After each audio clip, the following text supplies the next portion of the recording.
اور بھائی سے مراد صرف بھائی نہیں ہے جس کے اندر جس کی رگوں میں ہمارا خون دوڑ رہا ہے. یہاں الحمدللہ سب ولایت علی علیہ الصلوۃ والسلام کے متوالے ہیں، سب ایک دوسرے کے بھائی ہیں. یعنی یہ مفہوم بڑا وسیع ہے. بھائی کا مفہوم بہت شارٹ نہیں ہے، بڑا مفہوم ہے، بڑا مفہوم ہے یہ کہ برادر دینی، برادر ایمانی، برادر خاندانی، خونی بھائی، یہ سب کیا ہے؟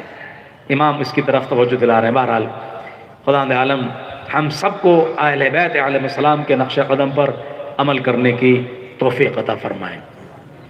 ایک دعا کی درخواست آئی ہے، ایک بچہ بیمار ہے، عطا عباس زیدی، آپ اس کے لیے اور دیگر تمام افراد جو بیمار ہیں ان سب کے لیے پروردگار ان سب کو شفا کامل و عاجل عطا فرمائے.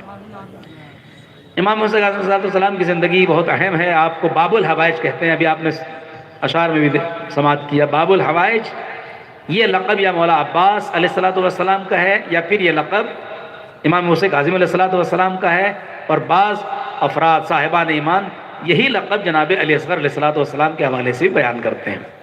لیکن جو شہرت ہے زیادہ وہ جناب عباس علیہ السلام کے لیے ہے، امام حسین کاظم علیہ السلام کے لیے. حتیٰ کہ برادران اہل سنت جتنے بھی کاظمین میں رہتے ہیں وہ سب موسی کاظم کے نام سے زیادہ نہ واقف نہیں، باب الحوائج. یعنی وہاں زیادہ تر عراق میں امام حسین کاظم کو باب الحوائج کے نام سے لوگ جانتے ہیں. بھائی حوائج پوری نہیں ہوتی، ضرورتیں پوری نہیں ہوتی، دعائیں پوری نہیں ہوتی تو باب الحوائج کیوں کہتے ہیں؟ اس کا مطلب یہ ہے کہ ضروریات پوری ہوتی ہیں، دعائیں پوری ہوتی ہیں، اور صرف اپنوں کی نہیں ہوتی ہے، جن کے در پہ جو آتا ہے وہ ان کا اپنا ہو جاتا ہے. صلوات بر محمد و آل محمد. جو ان کی بارگاہ میں آیا وہ یقیناً ان کا اپنا ہے. اس بارگاہ میں آنا ہی اپنائیت ہے. باب الحوائج بھی ہے امام کا لقب، ابو الحسن ثانی بھی ہے امام کا لقب. آپ کی عظیم ترین زندگی مقام ابوا میں امام پیدا ہوئے جو مدینے سے کچھ کلومیٹر دور پر ہے. یعنی آپ کی پیدائش مدینے کی نہیں ہے بلکہ مدینے کے قریب کے ایک قریے کی ہے. اور شہادت تو ظاہر ہے کہ جانتے ہیں کاظمین ہے پورا بغداد. اس وقت بغداد میں یہ سب ایریے ہیں لیکن اصل کاظمین ہے. آپ اندازہ کریں کہاں مدینہ کہاں کاظمین. لیکن ان لوگوں نے دین کی خدمت کے لیے اپنا وطن چھوڑا، اپنا شہر چھوڑا، اپنا ملک چھوڑا، اور دشمنان نے اسلام کے نرغے میں رہتے ہوئے، اپنے دشمنوں کے نرغے میں رہتے ہوئے دین کا، اہل بیت علیہ السلام کے پیغامات کا، خدا کے پیغامات کا پرچار کیا. ہمارا درود و سلام اس عظیم شخصیت پر کہ جو باب الحوائج ہے. میں نے روایت میں پڑھا ہے، تجربہ بھی ہے، کہ اگر دنیاوی مشکلات آ رہی ہیں، دنیاوی مشکل، دیکھیں مشکلات کے مختلف قسمیں ہیں. شادی کی مشکل ہے، کاروبار کی مشکل ہے، رزق کی مشکل ہے، بیماری کی مشکل ہے، آخرت کی مشکل ہے، دنیا کی مشکل ہے. تو علماء نے لکھا کہ دنیاوی جو مشکلات ہیں خصوصاً رزق سے متعلق یا بیماری سے متعلق، اس میں امام حسین کاظم علیہ السلام کو توسل کرنا چاہیے، ان سے توسل کرنا چاہیے. اس لیے کہ آپ کی مشکل زندگی تھی، سب سے مشکل زندگی تھی. بہرحال وقت کافی ہو رہا ہے، میں زیادہ مزاحم نہیں ہوں گا آپ کا. اب آپ کی خدمت میں ایک اور عظیم شاعر، اور صرف شاعر نہیں، اہل بیت علیہ السلام کے بہترین مداح بھی ہیں، خطیب اہل بیت بھی ہیں. علمی خانوادے سے تعلق ہے، ایسا خانوادہ جس کی علمی خدمات کم نہیں ہیں.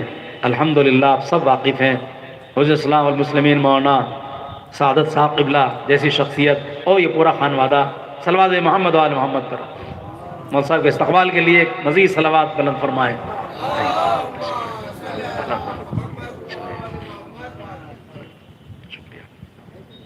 ٹھیک ہے. یہ ایک عظیم خانوادہ، اسی کی ایک عظیم فرد. میں گزارش گزار ہوں محترم مداح اہل بیت، ذاکر اہل بیت، شاعر اہل بیت محترم عباس افتخاری صاحب قبلہ سے کہ وہ بھی بارگاہ عصمت و طہارت میں منظوم نذرانہ عقیدت پیش فرمائیں. آپ ان کے استقبال کے لیے نعرہ صلوات فرمائیں. تجھ پر سلام جعفر صادق کے لاڈلے، تجھ پر سلام جعفر صادق کے لاڈلے، یہ بزم سج رہی ہے تمہاری ثنا کے ساتھ. ان کی نظر میں ہو رضی اللہ کوئی بھی پر، اللہ کی رضا بھی ہے تیری رضا کے ساتھ. اللہ کی رضا تو ہے تیری رضا کے ساتھ. محترم عباس افتخاری صاحب آپ کے روبرو ہیں، آپ ان کو سماعت فرمائیں. ایک سلامات بلند کر دیں آپ پر.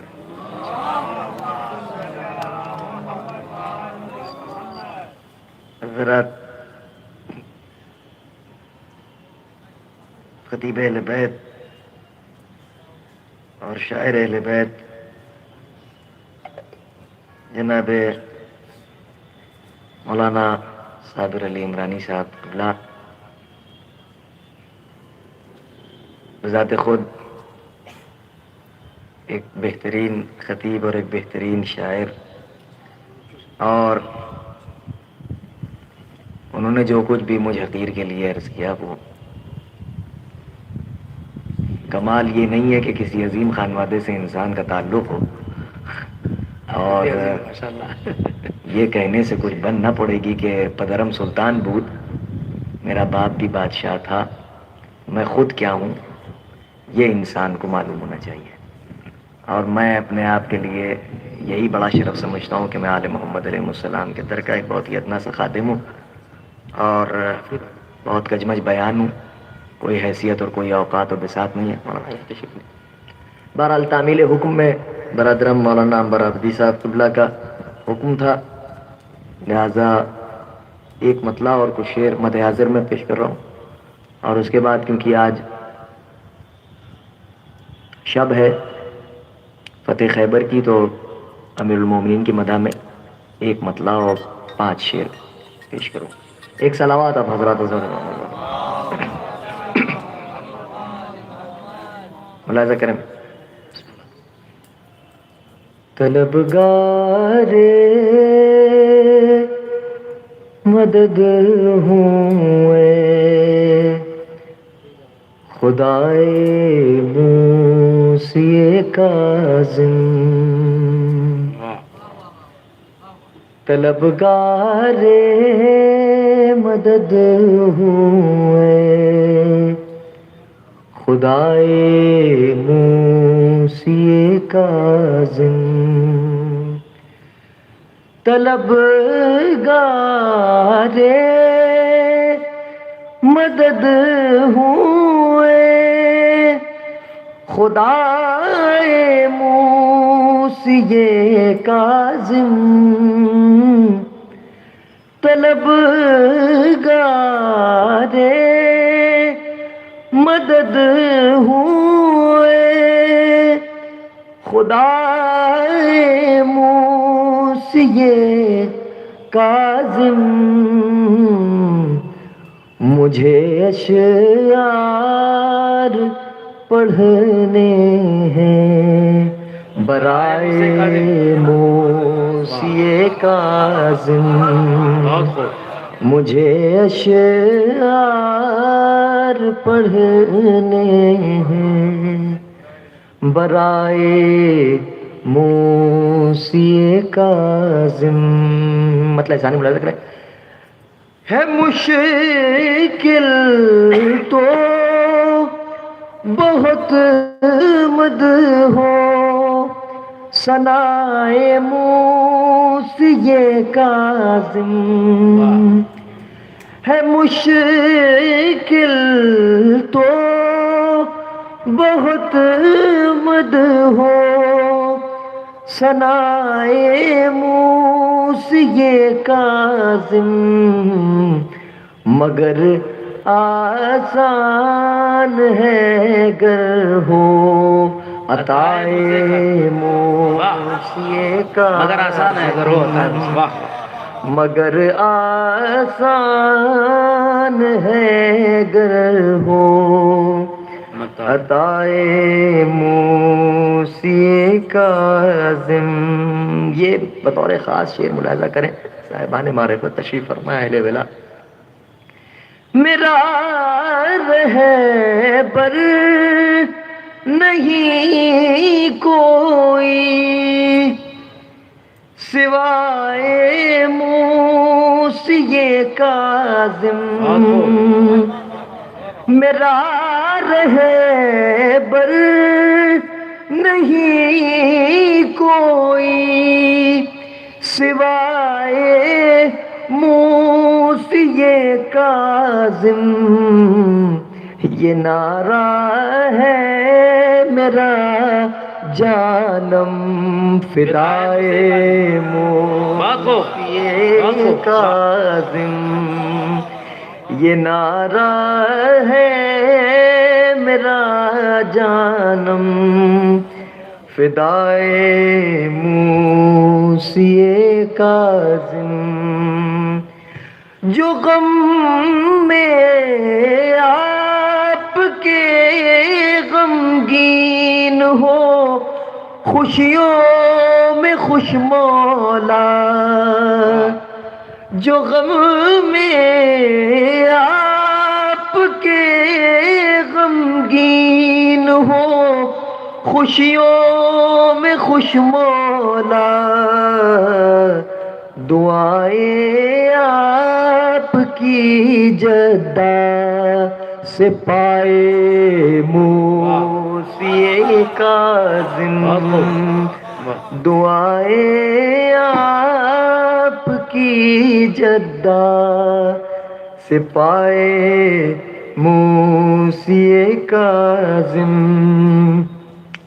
ہوائے ظلم ظلم چل کر تھم گئی، لیکن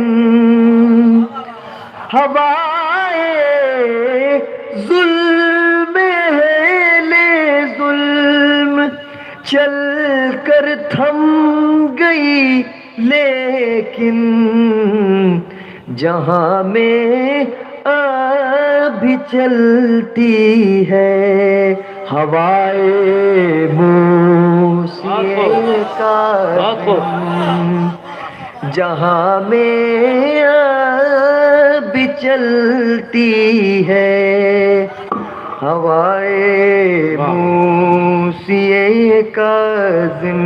یہ شعر بطور خاص ملاحظہ کر مولانا، وہ پائے گا اسے جس کا ہے شجرہ طیب و طاہر، پائے گا اسے جس کا ہے شجرہ طیب، وہ پائے گا اسے جس کا ہے شجرہ طیب و طاہر، بہت نایاب ہے جام ولائے موسی کاظم، بہت نایاب ہے جام ولائے موسی کاظم،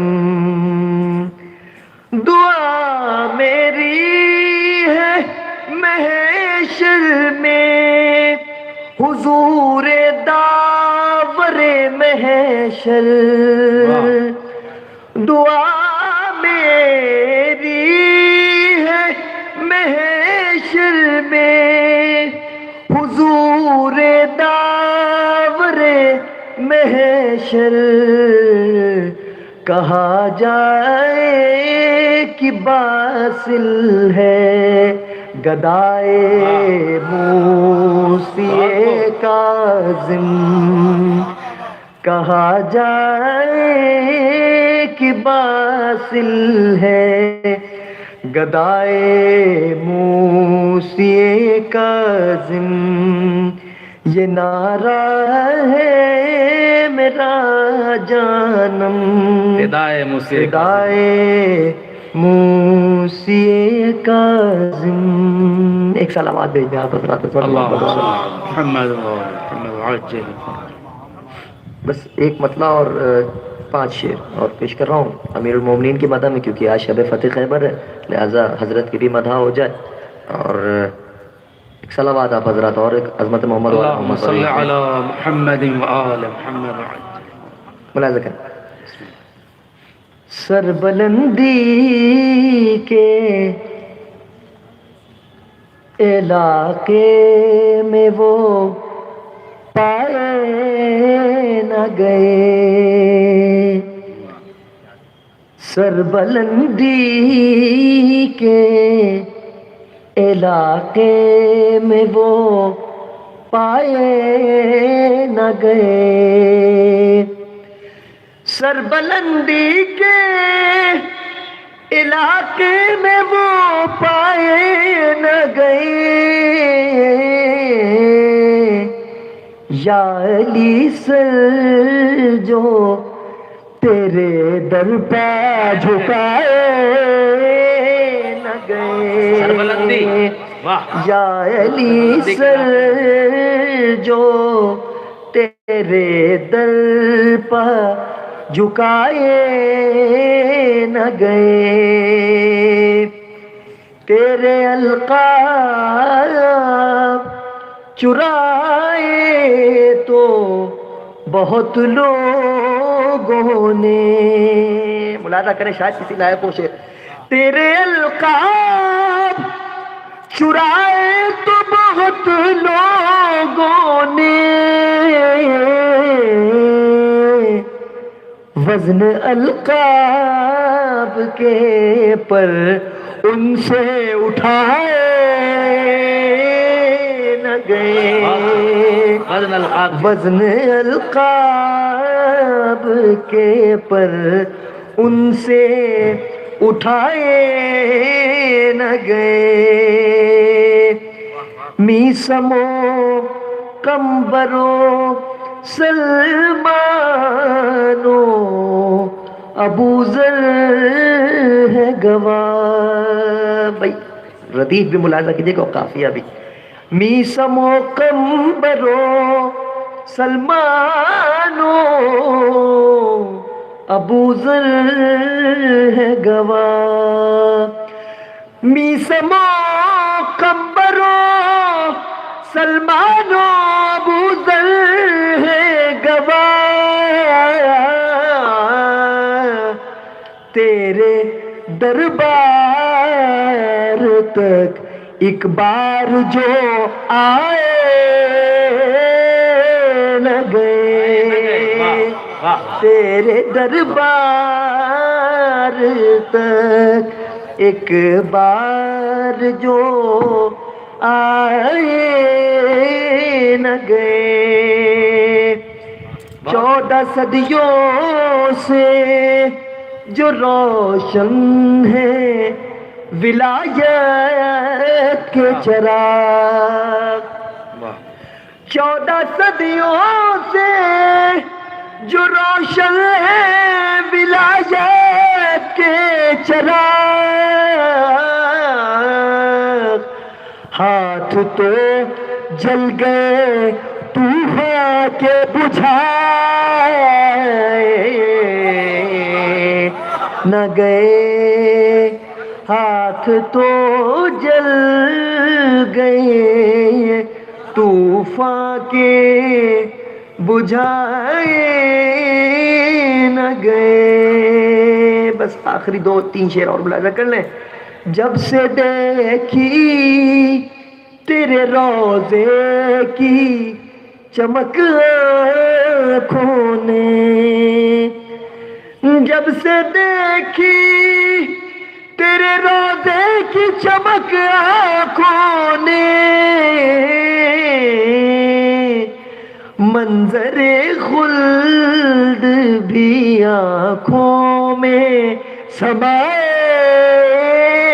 نہ گئے، منظر خلد بھی آنکھوں میں سمائے نہ گئے۔ اور یہ شعر بھی بطور خاص ملاحظہ کریں، دیکھیے ایک سائنسی حقیقت بھی ہے یہ کہ آپ کو آپ کے جسم کا سایہ یا کسی بھی شے کا سایہ جو ہے وہ اجالے میں نظر آئے گا، اجالا اگر نہ رہے تو جسم کا سایہ بھی ساتھ چھوڑ دیتا۔ دیکھیے شاید کسی لائق کو ملاحظہ ہو اگر کوئی بات ہو تیرے بغض و عداوت کی جہاں تیر شبی، ہو تیرے بغض و عداوت کی جہاں تیر شبی،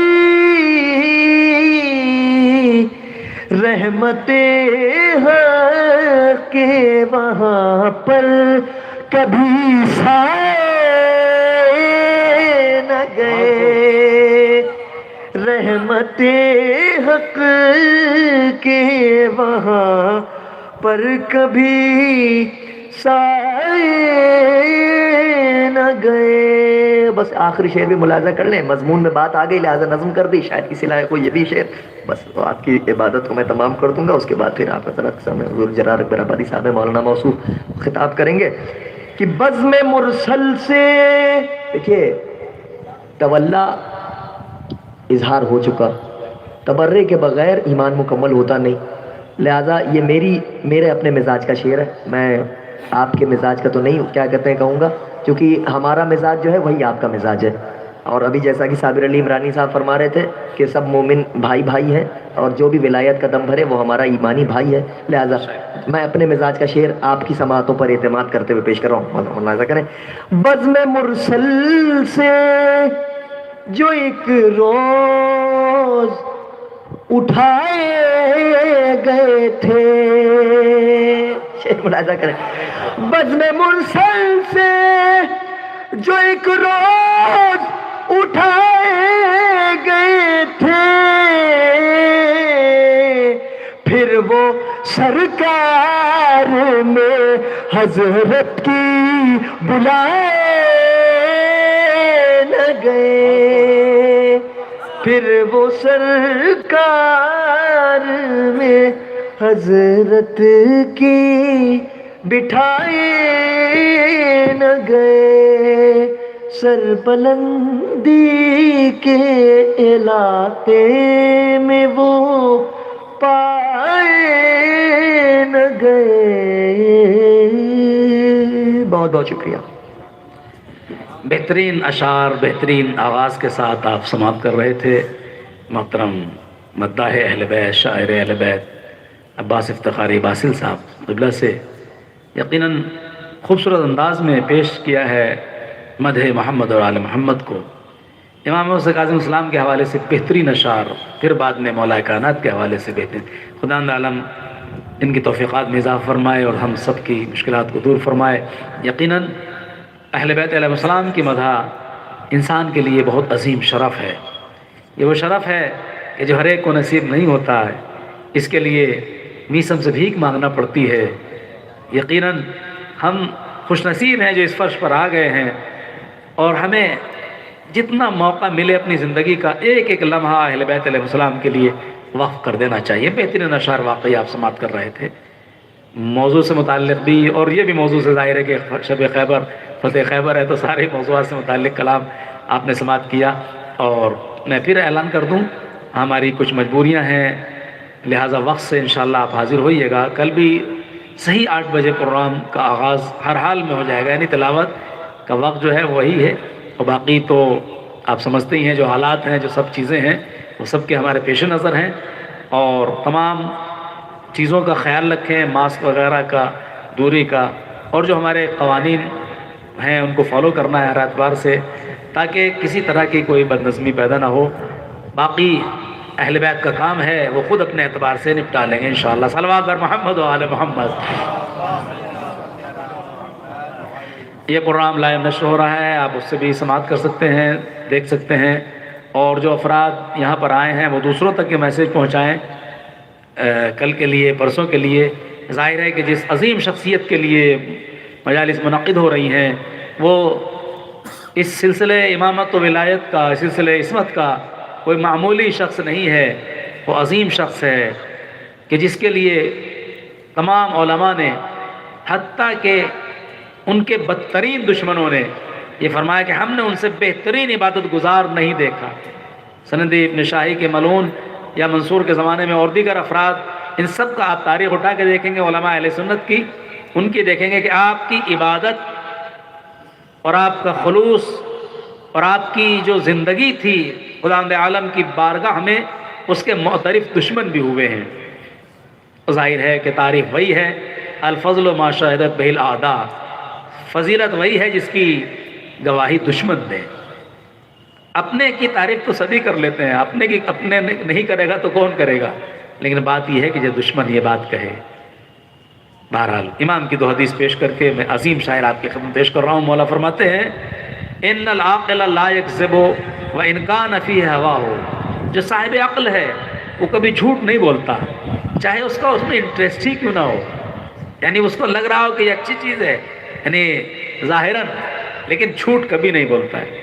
امام کی ایک حدیث اور ظاہر ہے کہ جھوٹ کے حوالے سے ہے، ایک عجیب اور حدیث مولا ارشاد فرماتے ہیں طوبیٰ للمصلحین بین الناس، لوگوں کے درمیان صلح کرانے والوں کے لیے خوشخبری ہو، اولئک هم المقربون یوم القیامہ، یہی وہ لوگ ہیں جو قیامت کے دن اللہ کی بارگاہ میں مقرب ہوں گے۔ یہ کیا ہے؟ یہ سب ہماری تربیت کے ذریعے ہے کہ ہم آپس میں متفق ہوں، اتحاد رکھیں، اچھائی پھیلائیں، اچھا کام کریں۔ بہرحال خوش نصیب ہیں یہ نوجوان کہ جنہوں نے پروگرام منعقد کیا ہے۔ خدا عالم امام موسیٰ کاظم علیہ السلام کے صدقے سے ان کی توفیقات میں اضافہ فرمائے اور سب کی مشکلات کو دور فرمائے، ہمارے اس ملک میں امن و سکون قائم فرمائے، اور جو سازش کر رہے ہیں اگر کوئی بھی ہو کسی بھی رخ سے اسلام کے خلاف، انسانیت کے خلاف، تو اسے نیست و نابود بھی فرمائے۔ امن، اور اس دنیا میں امن کی ضرورت ہے۔ خدا عالم نے وعدہ کیا ہے کہ میں آخری اپنی حجت کو بھیج کر اس دنیا میں امن قائم کروں گا، تو ہماری مالک کی بارگاہ میں یہی گزارش ہے، پروردگارہ امن و انصاف کے قیام کے لیے حجت آخر کے ظہور میں تاجیل فرما۔ ہماری خدمت میں ایک عظیم شاعر، ایسا شاعر جو عالمی شہرت یافتہ ہیں، ہمارے بزرگ ہیں، استاد شاعر ہیں، اور ظاہر ہے ہم ان کے لیے اگر وہ یہاں آ گئے ہیں تو بہت بڑی بات ہے، اور یہ مولا کے کرم ہے، ان کی عطا ہے، ان کی عنایت ہے کہ یہاں تک اس کم علالت کے باوجود اور کبر سنی کے باوجود وہ تشریف لائے۔ الحمدللہ وہ اکثر و بیشتر آ ہی جاتے ہیں، ہم ان کے لیے دعا کریں ہیں پروردگارہ ان کو صحت، سلامتی اور یہ حقیقی صحت عطا فرمائے، اور ان کے توفیقات میں اضافہ فرمائے، طول عمر عطا فرمائے۔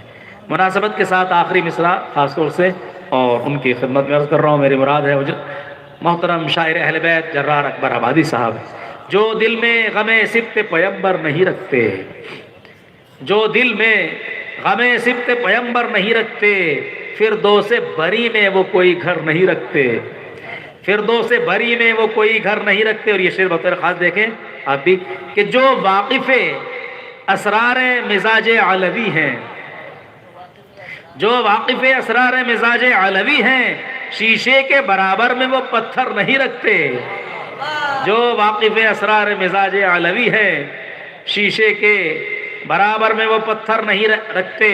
ہم دہر میں بس خانہ زہرا کے علاوہ، ہم دہر میں بس خانہ زہرا کے علاوہ پیشانی کسی غیر کے در پر نہیں رکھتے، پیشانی کسی غیر کے در پر نہیں رکھتے۔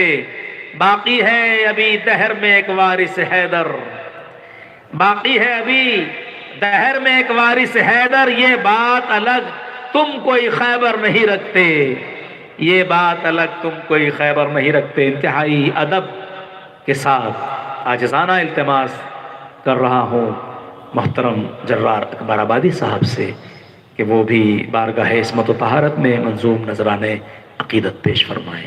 آپ ان کے صحت و سلامتی کے لیے، استقبال کے لیے نعرہ صلوات بلند فرمائیں۔ اللہم صلی علی محمد و آل محمد وعجل فرجہ۔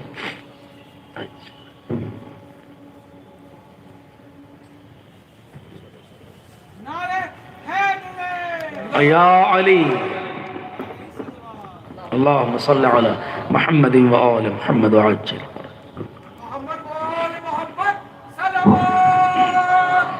اللہم صلی علی محمد و آل محمد وعجل۔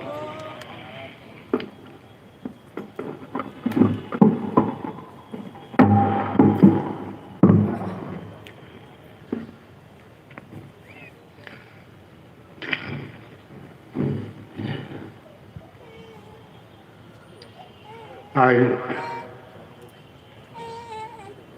فتح خیبر کی شب ہے، اس لحاظ سے ایک مخمس کے چند بند ملاحظہ فرمائیں، ایک نعرہ صلوات بلند فرمائیں۔ اللہم صلی علی محمد و آل محمد وعجل فرجہ۔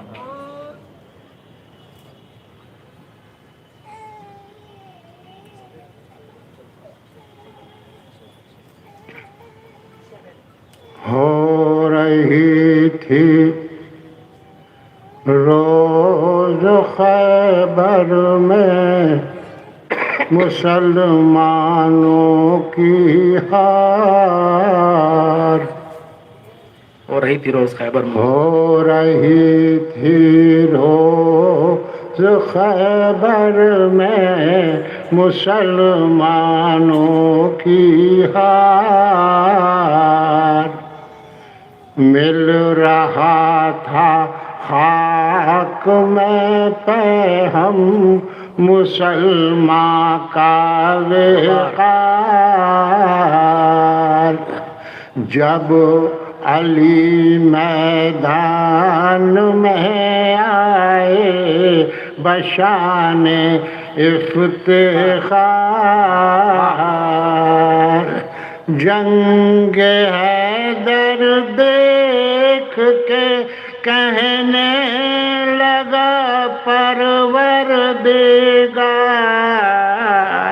لا فتح الا علی، لا سیف الا ذوالفقار، لا فتح الا علی، لا سیف الا ذوالفقار، مشرکوں کے خون سے کر کے عرض خیبر لال آزار،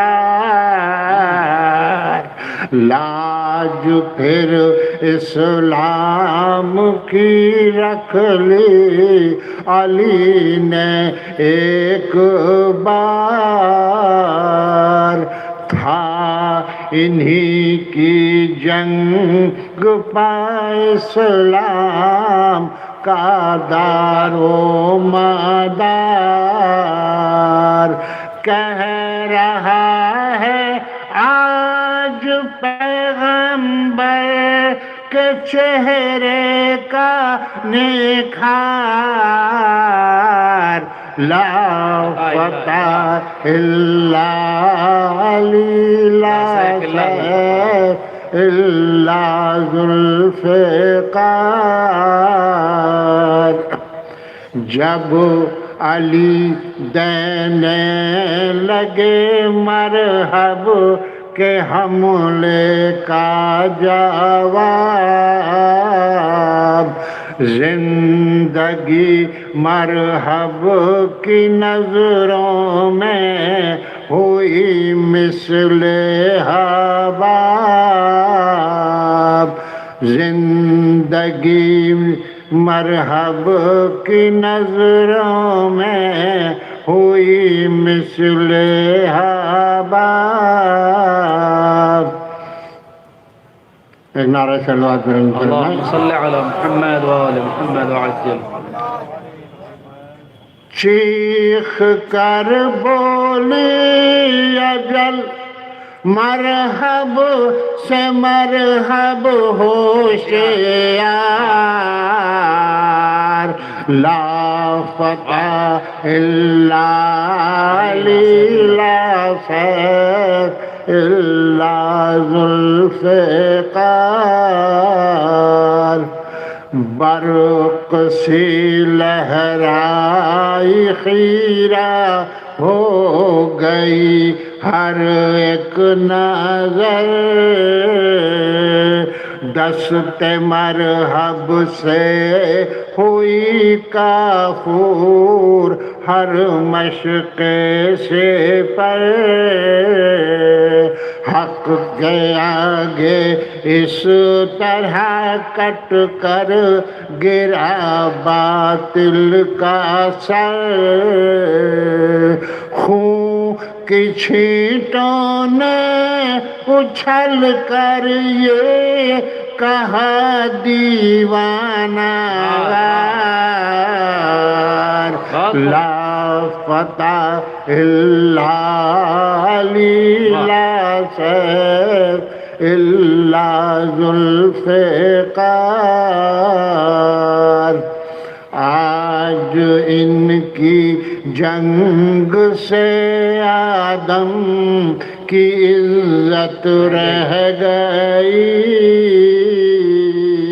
نوح و ابراہیم کی جلال عظمت رہ گئی،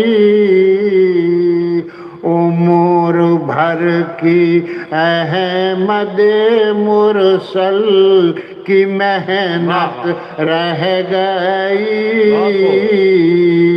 ہو گیا تھا ورنہ دامن شریعت تار تار، لا پتہ الا علی لا سیف الا ذوالفقار، ہو رہی تھی روز خیبر میں مسلمانوں کی حیرت،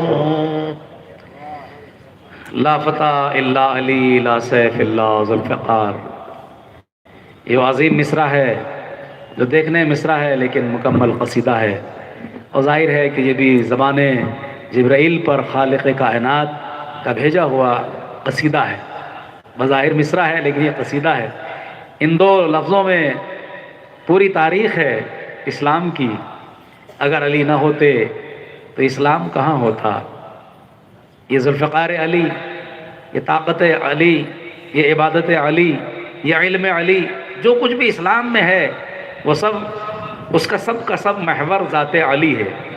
ہمارا درود و سلام ہو اس عظیم شخصیت پر کہ جس کے خانوادے نے اسلام کو تحفظ دیا، اسلام کو بچایا، یعنی ذات علی علیہ السلام۔ انہی کا عظیم ترین فرزند امام موسیٰ کاظم علیہ السلام، جن کی زندگی ہمارے سامنے ہے، اور اسی کے لیے یہ پروگرام منعقد کیا گیا ہے کہ ہم اپنے ان ائمہ معصومین علیہ السلام سے جن کا ظاہراً تذکرہ کم ہوتا ہے زیادہ ان سے بھی روشناس ہوں۔ امام موسیٰ علیہ السلام کی زندگی بہت کٹھن زندگی تھی، بہت مشکل زندگی تھی، لیکن اس کے باوجود بھی آپ نے اس مشکل زندگی کو اسلام کے لیے آسان بنا دیا۔ یہاں جہاں ہمارے لیے مشکلات ہوتی ہیں معصومین اسے آسان بنا کے پیش کرتے ہیں۔ انشاءاللہ آپ مناقب، فضائل، مصائب حضرت الاسلام والمسلمین مولانا جعفر صاحب قبلہ سے سماعت کریں گے۔ میں تو چند باتیں آپ تک پہنچا دیتا ہوں صرف یہ کہ ربط کے لیے، اور وقت ختم ہو رہا ہے اس پہلے دور کا، اب نثر کا آغاز ہو رہا ہے۔ میں انتہائی ادب اور احترام سے گزار ہوں حضرت الاسلام والمسلمین مولانا سید جعفر علی رضوی صاحب قبلہ کی خدمت میں کہ وہ بھی بارگاہ امام موسیٰ کاظم علیہ السلام میں اپنے افکار کو بصورت نظم پیش کریں۔ ایک نوجوان خطیب، ایک نوجوان عالم، بہترین فکر کے مالک آپ کے حوالے ہیں۔ انشاءاللہ آپ کیسا سنتے ہیں، کیسا محسوس کرتے ہیں، یہ آپ کے اوپر ہے۔ ذکر مولا ہے، یہاں کوئی کسی طرح کا ایسا نہیں ہے کہ ہم وزن اور پیمانہ معین کر دیں۔ جتنی جس کی ولا ہے، جس کا جتنا عشق ہے، جتنا جس کی محبت اہل بیت سے ہے، اس کی سماعت انشاءاللہ ویسی بلند ہوگی۔ صلوات بر محمد و آل محمد۔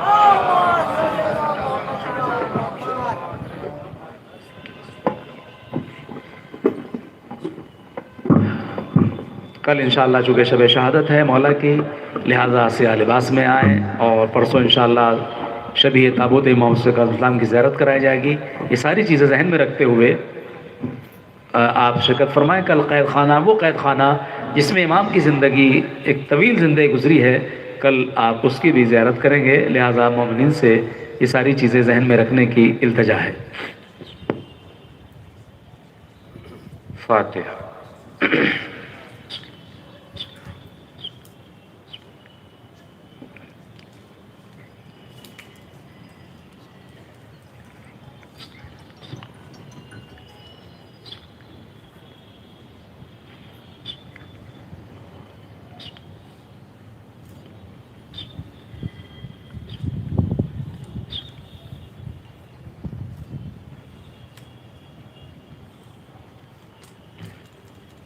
ماشاء اللہ لا حول ولا قوة الا باللہ العلی العظیم۔ اعوذ باللہ السمیع العلیم من الشیطان اللعین الرجیم۔ بسم اللہ الرحمن الرحیم۔ الحمد للہ رب العالمین، الصلاة والسلام على اشرف الاولین والآخرین خاتم النبیین الشفیع المذنبین رحمت للعالمین الملقب بطہ و یاسین مولانا مولا الثقلین سید الکونین امام القبلتین جد الحسن والحسین ابی القاسم محمد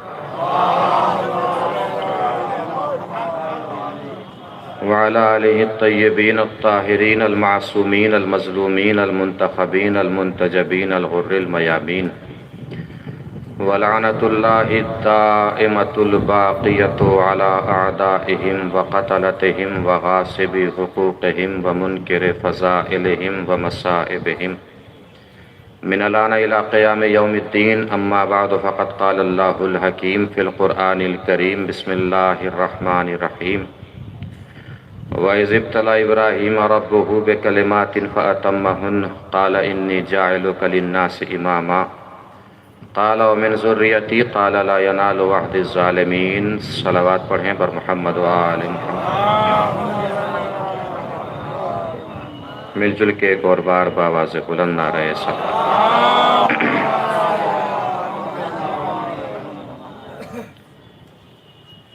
جیسا کہ آپ سب کے علم میں ہے کہ خادمان امام موسیٰ کاظم علیہ السلام کے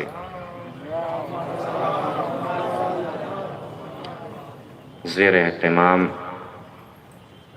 بعنوان اسیر بغداد یہ مجالس منعقد کی جا رہی ہیں جو منسوب ہیں ہمارے اور آپ کے ساتھ امام موسیٰ کاظم علیہ السلام سے،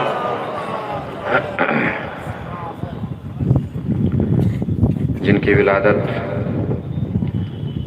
7 صفر سن 128 ہجری مدینے اور مکے کے درمیان ایک قریہ ہے ابوا، وہاں پر ہوئی، اور شہادت 25 رجب المرجب سن 183 ہجری۔ جیسا کہ ابھی محترم جناب صابر علی عمرانی صاحب آپ کو بتا رہے تھے کہ اپنے تو اپنے غیروں نے بھی امام کی تعریف، امام کی فضیلت اور امام کی عظمت بیان فرمائی ہے۔ علامہ حجر مکی لکھتے ہیں کہ امام موسیٰ کاظم علیہ السلام امام جعفر صادق علیہ السلام کے فضائل، ان کے علم، ان کی بلندی اور ان کے کمال میں ان کے وارث اور جانشین تھے۔ علامہ ابن طلحہ شافعی لکھتے ہیں امام موسیٰ کاظم علیہ السلام کے سلسلے سے تحریر فرماتے ہوئے کہ امام من ائمۃ المسلمین، کہ آپ مسلمانوں کے اماموں میں سے ایک امام ہیں۔ اب محسوس فرمائیے گا یہاں سے، امامت شعور اور بے شعوری کے درمیان ایک خط فاصل اور لکیر ہے۔ شعور اور بے شعوری کو پرکھنا ہو تو یہ دیکھیے کہ سلسلہ امامت کے ساتھ کون ہے، سمجھ میں آ جائے گا کہ صاحبان شعور کون ہے، بے شعوری کس طرف ہے۔ اب یہاں سے اسی طرح محسوس فرماتے رہیے گا انشاءاللہ۔ ہمارا یہ عقیدہ ہے کہ جس اللہ کی حکمت کے سبب اللہ کے لیے یہ ضروری ہے کہ وہ دنیا میں انبیاء اور مرسلین کو بھیجے، اللہ کی اسی حکمت کی وجہ سے یہ ضروری ہے کہ بعد انبیاء و مرسلین ہر زمانے میں وہ سلسلہ امامت کو قائم و دائم رکھے۔ اب اسی کو آگے بڑھا لیجئے۔ ہمارا عقیدہ یہ ہے کہ امام کوئی نیا قانون اور نئی شریعت لے کر نہیں آتا، بلکہ جو قانون اور شریعت رسول چھوڑ کے جاتا ہے اسی کی تبلیغ کرتا ہے، اسی کی حفاظت فرماتا ہے۔ اس کو تھوڑا سا اور آگے بڑھا لیجئے۔ ہم یہ مانتے ہیں کہ امامت کے لیے حکومت کی ضرورت نہیں ہے، بلکہ امام روحانی اور معنوی اعتبار سے وہ حکومت رکھتا ہے جو حکومت بغیر تخت و تاج کے قیامت تک باقی رہنے والی ہے۔ یعنی اب اہل ادب حضرات ہیں، محسوس فرمائیں گے، یعنی امامت کے لیے تختوں کی ضرورت نہیں ہے۔ امام جہاں بیٹھ جاتا ہے وہیں سے حکومت شروع کر دیتا ہے۔ اگر وہ تخت پر بیٹھے تو وہاں بھی حاکم ہوتا ہے، بوریے پر بیٹھے تو وہاں بھی حاکم ہوتا ہے۔ یعنی اس قدر معنوی اور روحانی منصب ہے امامت کہ جناب ابراہیم کے پاس نبوت بھی تھی، رسالت بھی تھی، لیکن اس کے باوجود پروردگار عالم نے امتحان لیا، اور امتحان میں جب جناب ابراہیم کامیاب ہو گئے تو آپ سے فرمایا پروردگار عالم نے کہ اب ہم تمہیں لوگوں کا امام بنا رہے ہیں۔ جناب ابراہیم نے جب اس منصب روحانی اور معنوی کا اپنی نسل اور خاندان کے لیے تقاضا فرمایا تو پروردگار عالم نے ارشاد فرمایا کہ میرا یہ عہدہ ظالموں تک نہیں پہنچ سکتا۔ اب محسوس فرمائیں گے، یعنی پروردگار عالم نے کیا فرمایا؟ احدی، امامت کو اللہ نے احدی کہا ہے، یعنی میرا عہدہ۔ جب یہ بات طے ہے کہ امامت اللہ کا عہدہ ہے تو اب اللہ کا اختیار ہے چاہے جسے دے۔ جب امامت اللہ کا عہدہ ہے تو یہ اللہ کا اختیار ہے کہ چاہے جسے دے، ہماری مرضی نہیں چلے گی کہ ہم چاہے جسے بنا لیں۔ ایک صلوات پڑھیں مل جل کے بر محمد و آل محمد۔ اور یہاں دو اشارے ہیں، ایک اشارہ احدی کے ذریعے ہے، دوسرا اشارہ اندی کے ذریعے ہے، یعنی کہ اے ابراہیم امام میں بنا رہا ہوں، امام میں بنا رہا ہوں۔ اب جملے کی طرف متوجہ ہو جائیے گا، امام میں بنا رہا ہوں، یعنی قرآن نے علل اعلان اس بات کا فیصلہ کر دیا کہ امامت اندھیری کوٹریوں کی کمیٹیاں تشکیل نہیں دیتی، اجالے میدانوں میں اللہ کے حکم سے امام بنتا ہے۔ ایک صلوات پڑھیں مل جل کے بر محمد و آل محمد۔ یعنی امامت کے لیے حکومت کی ضرورت نہیں ہے، امام جہاں بھی ہے وہ حاکم ہے، جس جگہ بھی ہے وہ حاکم ہے۔ یہ نظریہ ہے، ہم میں اور اوروں کے درمیان یہی فرق ہے کہ اور لوگوں نے تخت اور تاج کے وزن کے نیچے امامت کو تلاش کیا، ہم نے تخت و تاج امامت کے لیے نہیں ڈھونڈا، ہم نے اللہ کا انتخاب تلاش کیا کہ اللہ نے کسے منتخب کیا ہے، اللہ نے کسے چنا ہے، جسے اللہ نے منتخب کیا اسی کو ہم نے امام مانا ہے۔ یہی وجہ ہے کہ حضور اکرم صلی اللہ علیہ وآلہ وسلم کی وفات کے بعد، اب اس جملے پہ توجہ دیجیے گا، ایک اور مسئلہ میں کلیئر کر دوں کہ ہم یہ مانتے ہیں کہ اگر اہل بیت علیہم السلام کے علاوہ، بہت توجہ سے سنیے گا اس جملے کو، اسی جملے کے اوپر پوری مجلس کی بنا اور بنیاد، ہم یہ مانتے ہیں کہ اہل بیت علیہم السلام کے علاوہ اگر کسی کے پاس حکومت دکھائی بھی دے رہی ہے تو وہ اصل میں حکومت نہیں ہے، اب وہ کیا ہے میں بتانے جا رہا ہوں. اگر کہیں حکومت نظر بھی آ رہی ہے تو وہ حکومت نہیں ہے. یہی وجہ ہے کہ حضور کی وفات کے بعد پیش آنے والے حادثے کے بعد جب مولا کائنات سے حاکم وقت کی ملاقات ہوئی تو انہوں نے جھینپتے ہوئے کہا کہ یا علی میں خود نہیں بنا، مجھے تو لوگوں نے بنا دیا. مولا نے فرمایا کہ جب تو بننا نہیں چاہتا تھا تو بنایا کیسے؟ بھائی جب تو بننا نہیں چاہتا تھا تو بنایا کیسے؟ اگلے جملے پہ توجہ دیجیے گا. اس نے پلٹ کے جواب دیا کہ یا علی میرے نظر میں حضور کا وہ قول تھا کہ جس میں آپ نے فرمایا کہ میری امت گمراہی پر جمع نہیں ہو سکتی. کیا کہا انہوں نے؟ میری امت گمراہی پر جمع نہیں ہو سکتی. چونکہ ساری امت کا اجماع مجھ پر ہو گیا تھا تو میں نے سوچا کہ اب گمراہی ہماری طرف نہیں ہے. اب علی کا جواب سنیے. علی نے پلٹ کے جواب دیا کہ کیا میں امت میں سے نہیں ہوں؟ بھائی اگر امت کا اجماع دلیل ہے کہ گمراہ نہیں ہے آپ تو میں بھی تو امت میں سے ہوں. اس اجماع میں مجھے بھی شامل ہونا چاہیے تھا. اگر اس اجماع میں نہیں ہوں اس کا مطلب سمجھ لیجئے کون گمراہی پر ہے، کون راہ ہدایت پر ہے.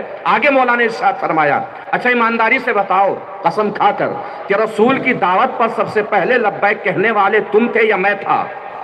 انہوں نے کہا آپ تھے. کہ ایمانداری سے بتاؤ اپنی جان داؤ پہ لگا کر رسول کی جان بچانے کے لیے بستر رسول پر میں سویا تھا یا تم سوئے تھے؟ کہ آپ سوئے تھے. کہ آیا ولایت میری ولایت کے اعلان میں اتری کہ تمہاری ولایت کے اعلان کے لیے اتری؟ کہ آپ کی ولایت کے اعلان کے لیے. کہ آیا تطہیر میری شان میں نازل ہوئی کہ تمہاری شان میں نازل ہوئی؟ کہ آپ کی شان میں نازل ہوئی. کہ آیا تطہیر کے بعد رسول نے جہنم سے دوری کی دعا اللہ سے میرے لیے کی تھی یا تمہارے لیے کی تھی؟ کہ آپ کے لیے کی تھی. کہ ایمانداری سے بتاؤ قسم کھا کر بتاؤ لا فتح الا علی لا سیف الا ذوالفقار میں فتح میں ہوں یا تم ہو؟ کہ آپ ہیں. کہ ایمانداری سے بتاؤ خیبر کے میدان میں رسول نے جسے علم دیا وہ میں تھا یا تم تھے؟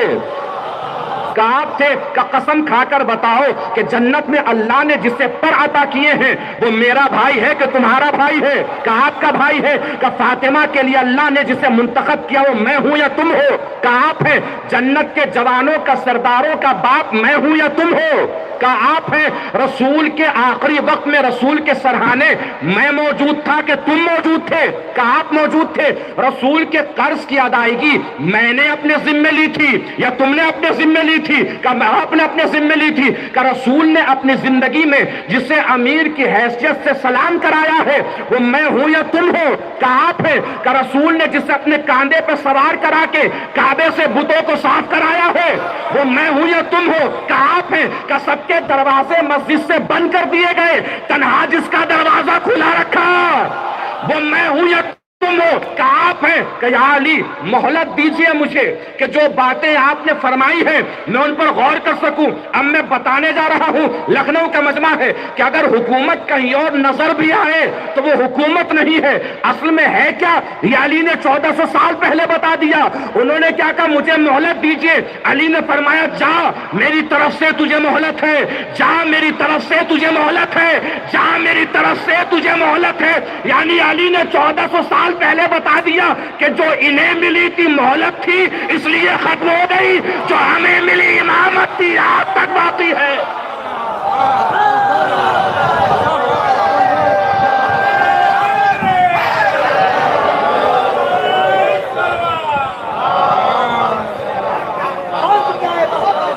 سلامت رہیے. جو انہیں ملی تھی مہلت تھی اس لیے ختم ہو گئی، جو ہمیں ملی ہے امامت ہے آج تک باقی ہے.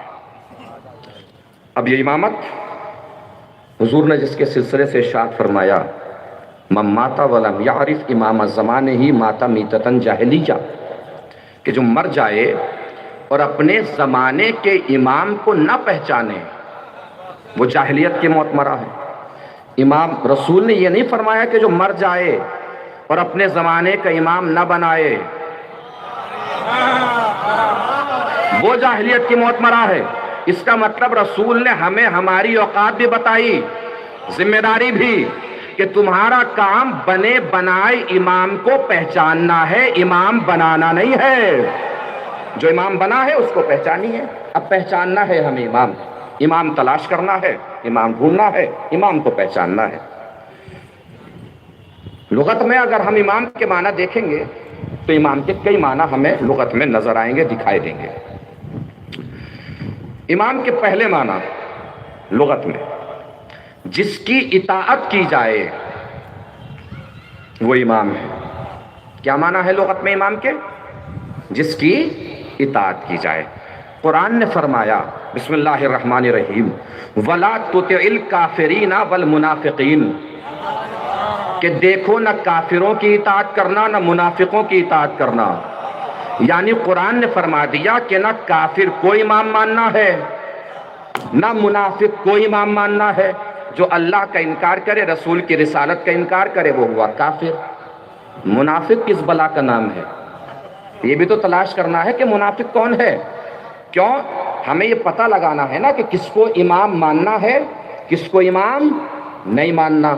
اب آئیے منافق کے سلسلے سے قرآن ارشاد فرما رہا ہے بسم اللہ الرحمن الرحیم وَمَا أَصَابَكُمْ يَوْمَ الْتَقَى الْجَمْعَانِ فَبِإِذْنِ اللَّهِ وَلِيَعْلَمَ الْمُؤْمِنِينَ وَلِيَعْلَمَ الَّذِينَ نَافَقُوا۔ اے میرے حبیب، یہ لوگ آپ کے پاس آ رہے ہیں، آ کے سوال کر رہے ہیں کہ جنگ احد کس کے کہنے سے ہوئی، کس کے حکم سے ہوئی، کس کے آرڈر سے ہوئی؟ تو انہیں بتا دیجئے کہ جنگ احد ہوئی ہے اللہ کے کہنے سے۔ کیوں؟ اس لیے کہ اللہ دیکھنا یہ چاہتا تھا کہ میرے رسول کا ساتھ دے کر مومن کون بنتا ہے، میرے رسول کا ساتھ چھوڑ کر منافق کون بنتا ہے۔ اس کا مطلب قرآن نے بتا دیا جو رسول کا ساتھ دے مومن، جو رسول کا ساتھ چھوڑے منافق۔ اور لغت نے کیا بتایا؟ جس کی اطاعت کی جائے وہ ہے امام۔ قرآن نے بتایا منافق کو امام نہیں ماننا، اور دوسری آیت میں اعلان ہوا جو رسول کا ساتھ دے مومن، جو رسول کا ساتھ چھوڑے منافق، جو رسول کا ساتھ دے مومن، جو رسول کا ساتھ چھوڑے منافق۔ یعنی لغت و قرآن نے مل کر بتایا کہ میدان میں ڈٹنے والا امام ہوگا، میدان سے بھاگنے والا امام نہیں ہوگا۔ ایک صلوات پڑھیں مل جل کے بر محمد و آل محمد۔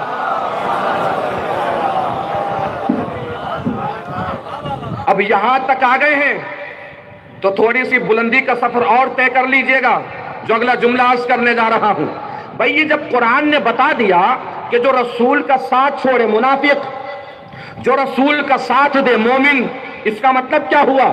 میدان میں ڈٹنے والا امام ہوگا، میدان سے بھاگنے والا امام نہیں ہوگا۔ جملے پر بھی توجہ، جملے کی نزاکت پر بھی توجہ۔ اب زندگی میں عقیدے کی کسی بھی چوراہے پر کھڑے ہو کر آپ سینہ تان کر کہہ سکتے ہیں بھائی جسے ہم امام مانتے ہیں بتاؤ اگر کسی میدان سے بھاگا ہو، اور جسے آپ امام مانتے ہیں بتائیے اگر کسی میدان میں رکا ہو۔ ایک صلوات پڑھیں مل جل کے بر محمد و آل محمد۔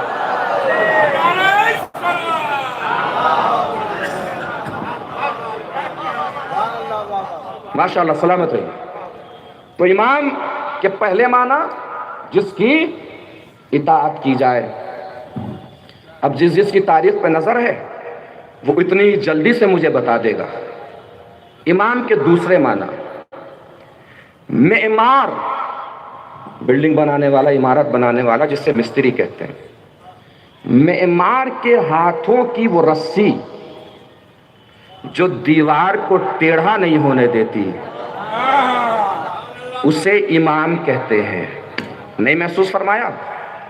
معمار کے ہاتھوں کی وہ رسی جو دیوار کو ٹیڑھا نہیں ہونے دیتی، ٹیڑھا نہیں ہونے دیتی، اسے امام کہتے ہیں۔ اب جملے پر توجہ دیجیے گا۔ جب یہ بات طے ہے کہ معمار کے ہاتھوں کی وہ رسی جو دیوار کو ٹیڑھا نہیں ہونے دیتی اسے امام کہتے ہیں، تو ایمانداری سے بتائیے دوسروں کو ٹیڑھا ہونے سے وہی تو روکے گا جو خود ٹیڑھا نہ ہو۔ بھائی دوسروں کو ٹیڑھا ہونے سے وہی تو روکے گا جو خود ٹیڑھا نہ ہو۔ اب قرآن کی سن لیجئے۔ قرآن نے فرمایا بسم اللہ الرحمن الرحیم وَيَوْمَئِذٍ يَتَّبِعُونَ الدَّاعِي لَا عِوَجَ لَهُ. قابل مبارکباد ہے، میں جانتا ہوں ادب نواز شہر ہے اور اذہان ادب پہ یہ لفظ بار ہے لیکن مجبوری ہے. قابل مبارکباد ہیں وہ لوگ جو محشر کے میدان میں ایسے امام کے پیچھے آئیں گے جو ٹیڑھا نہیں ہوگا. لغت نے بھی بتایا کہ ٹیڑھے کو امام نہیں ماننا، معذرت کے ساتھ جو لفظ استعمال کر رہا ہوں، لغت نے بھی بتایا کہ ٹیڑھے کو امام نہیں ماننا، قرآن کی آیت نے بھی بتایا کہ ٹیڑھے کو امام نہیں ماننا. اب اگر کوئی صاحب منبر پہ آ کر اپنے پہلے ہی خطاب میں کہہ دے کہ بھائی سیدھا سیدھا چلوں تو ٹھیک ہے،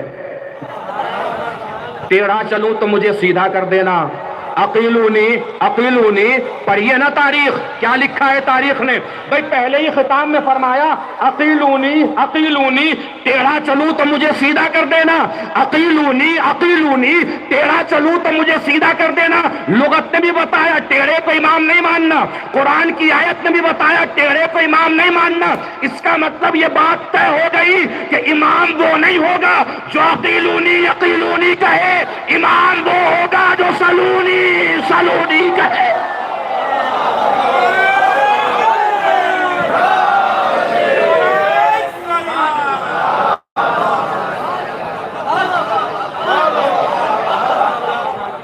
ایک صلوات پڑھ لیں میں ذوالکبر محمد و آل محمد. سلامت رہیے. پہلے معنی جس کی اطاعت کی جائے، دوسرے معنی معمار کے ہاتھوں کی وہ رسی جو دیوار کو ٹیڑھا نہیں ہونے دیتی. تیسرے معنی ایمان کے جو دو کو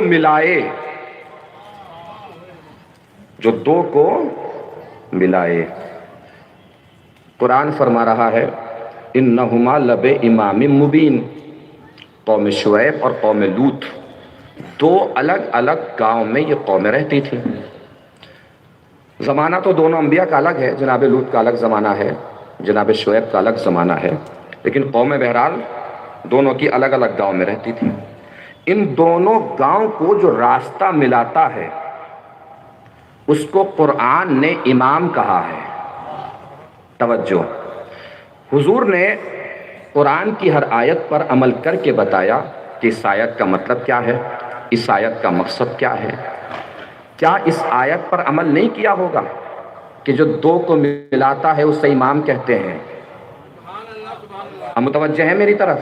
جو دو کو ملاتا ہے اسے امام کہتے ہیں. رسول نے بتایا کہ نہیں بتایا کبھی کہ جو دو کو ملاتا ہے اسے امام کہتے ہیں؟ معراج کا مقصد ہی یہی ہے تاکہ دنیا کو خبر ہو جائے جو دو کو ملاتا ہے اسے امام کہتے ہیں، جو دو کو ملاتا ہے اسے امام کہتے ہیں. اب جیسی روایت اصول کافی میں لکھی ہوئی ہے بالکل ویسے ہی سنا دے رہا ہوں آپ کو، یہ عرض کر کے اور یہ گزارش کر کے کہ اس روایت کو سننے کے بعد جس کے دل کو بھی ولایت علی کی جتنی خنکی محسوس ہو اس کے آواز سے پتہ لگنا چاہیے، اس کے انداز سے پتہ لگنا چاہیے کہ ولایت علی کے سمندر میں کتنا غرق ہے اور کتنی خنکی محسوس ہو رہی ہے اسے. جیسے لکھی ہے ویسے ہی سنا رہا ہوں. حضور جب واپس تشریف لائے تو کسی نے سوال کیا کہ یا رسول اللہ نے آپ سے کس لہجے میں بات کی؟ جیسے لکھی ہے ویسی سنا رہا ہوں، یہ گزارش کر کے کہ ولایت علی کی ٹھنڈک جسے جتنی محسوس ہو اتنی مجھے بتا دے گا. اللہ نے آپ سے کس لہجے میں بات کی؟ حضور نے فرمایا کہ میں پردے کے قریب پہنچا، مجھے آواز آئی، میں نے اللہ سے سوال کر لیا پروردگار کیا علی بھی یہی ہے؟ توجہ، کیا علی بھی یہی ہے؟ اللہ نے جواب دیا کہ ہاں علی بھی یہی ہے. میں نے دوسرا سوال کیا پروردگار تو بول رہا ہے کہ علی بول رہے ہیں؟ سلامت رہیے. تو بول رہا ہے کہ علی بول رہے ہیں؟ اللہ نے جواب دیا کہ نہیں، بول تو میں ہی رہا ہوں۔ اب جس جملے کے لیے گزارش کی تھی کہ جس کو ولایت علی کی جتنی خنکی محسوس ہو اتنی طاقت سے مجھے بتائے گا، وہ جملہ آ رہا ہے۔ کیا تو بول رہا ہے، علی بول رہے ہیں کہ تو بول رہا ہے؟ کہ نہیں، بول تو میں ہی رہا ہوں۔ کہ تو پروردگار پھر علی کے لہجے میں کیوں بول رہا ہے؟ اب جواب سنیے، علی کے لہجے میں کیوں بول رہا ہے؟ پروردگار نے پلٹ کے جواب دیا، اے میرے حبیب، سب سے پہلے میں نے اپنے دل کو دیکھا تو مجھے محسوس ہوا کہ میرے دل میں سب سے زیادہ تیری محبت ہے۔ پھر میں نے تیرے دل کو دیکھا تو مجھے محسوس ہوا تیرے دل میں سب سے زیادہ علی کی محبت ہے۔ تیرے دل میں سب سے زیادہ علی کی محبت ہے، تو میں نے سوچا کہ جسے تو سب سے زیادہ چاہتا ہے کیوں نہ تجھ سے اسی کے لہجے میں بات کروں۔ ماشاءاللہ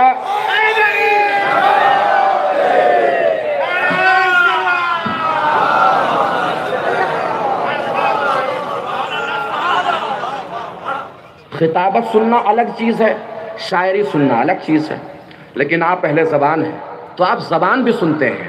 اب میں خطابت اور شاعری نہیں سنا رہا ہوں، زبان سنا رہا ہوں۔ جس کی زبان کو چاشنی کا احساس ہو اس کی زبان کی بلند آوازوں سے پتہ لگنا چاہیے۔ اب میں زبان سنا رہا ہوں، زبان۔ بھائی اللہ نے بات کی نبی سے کس کے لہجے میں؟ علی کے لہجے میں۔ اللہ نے بات کی نبی سے علی کے لہجے میں۔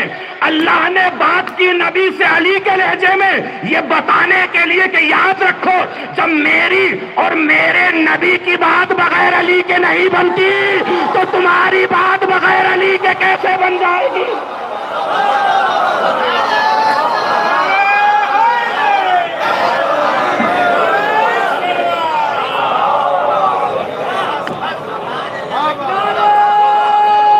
سلامت رہیے۔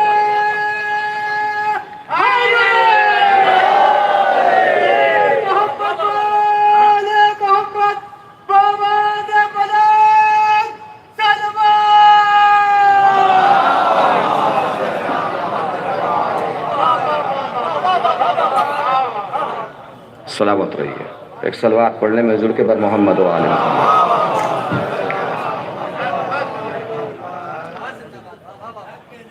اب واقعات تو نہیں بدلے جا سکتے،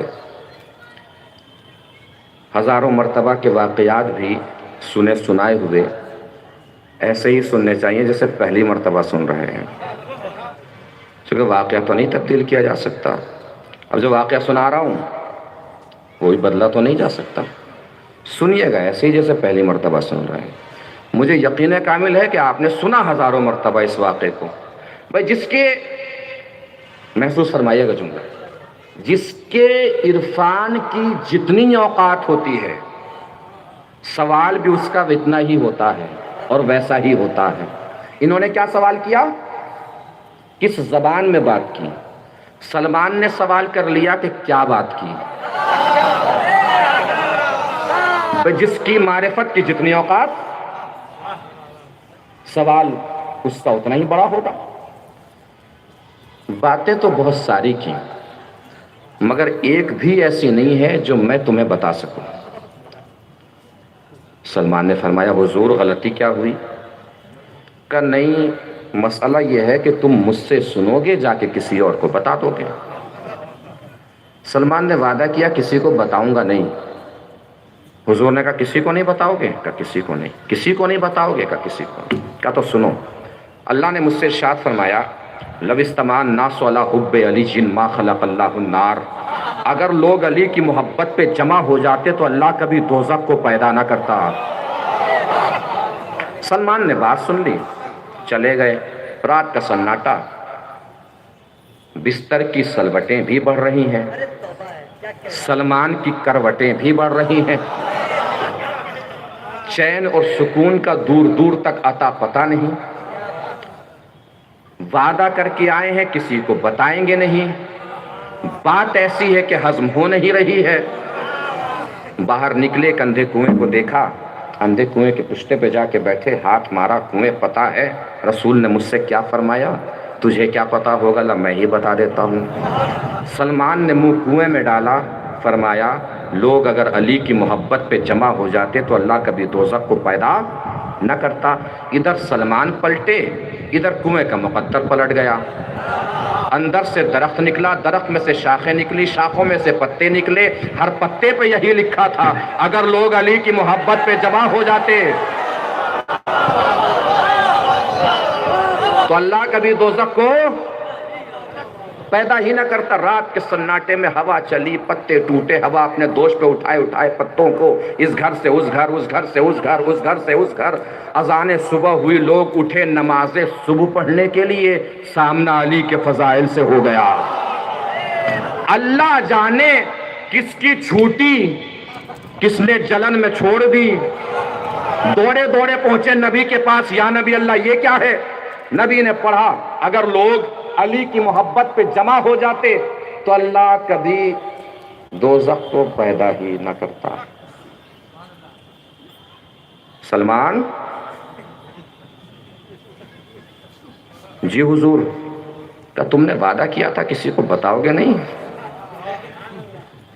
مومن ہی عقل مند ہوتا ہے، عقل مند ہی مومن ہوتا ہے۔ جو جتنا بڑا عقل مند ہوتا ہے اتنا بڑا مومن ہو جاتا ہے۔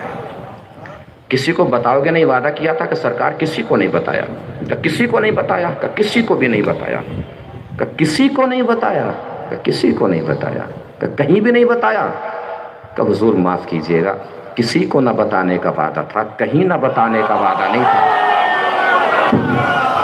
کسی کو نہ بتانے کا وعدہ تھا، کہیں بھی نہ بتانے کا وعدہ نہیں تھا۔ لیکن حضور ہوا کیا؟ کہ پہلے بتاؤ بتایا کہاں؟ کہا جی اندھے کنویں سے کہا تھا، اندھے کنویں سے کہا تھا، کہ غلطی کر دی، اندھے کنویں سے برداشت ہی نہیں ہوا۔ اندھے کنویں سے درخت نکلا، درخت میں سے شاخیں نکلی، شاخوں میں سے پتے نکلے، ہر پتے پہ یہی لکھا تھا اگر لوگ علی کی محبت پہ جمع ہو جاتے تو اللہ کبھی دوزخ کو پیدا ہی نہ کرتا۔ مسکراتے مسکراتے سلمان کھڑے ہوئے، ہاتھوں کو جوڑ کے فرمایا نہ یا نبی اللہ، پھر میری کیا غلطی جب علی کے فضائل اندھے کنویں سے برداشت نہ ہوئے۔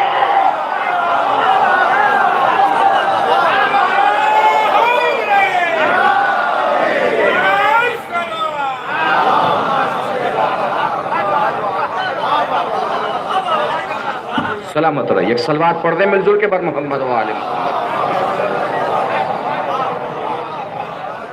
جس کی اطاعت کی جائے وہ امام، جو دو کو ملائے وہ امام۔